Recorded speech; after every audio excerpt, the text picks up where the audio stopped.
Ga abin da ya kamata a kula da su kafin aure. Na ɗaya, addini da halaye. Yana da muhimmanci a duba addinin mutum da halayensa. Kyakkyawan hali da tsoron Allah suna taimakawa aure ya daɗe. Na biyu, fahimtar juna. Dole ne ku fahimci juna, halaye, haƙuri da kuma yadda kuke kallon rayuwa.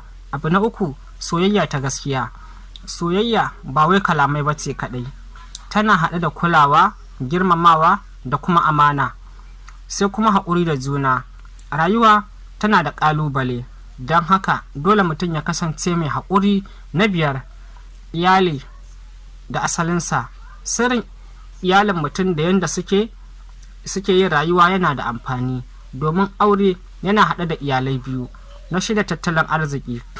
Ba dole ne mutum ya zama mai kuɗi sosai ba, amma yana da kyau ya kasance yana iya ɗaukan wasu alhakoki a rayuwa. Na bakwai, sadarwa. Ku iya magana da juna cikin fahimta da girmamawa, domin sadarwa mai kyau tana magance matsaloli da yawa. A taƙaice, idan akwai addini, kyakkyawan hali, fahimta da kuma amana, akwai babban damar aure ya kasance mai daɗi. Ku yi mana following da share ko da ba ku yi mana lakin ba.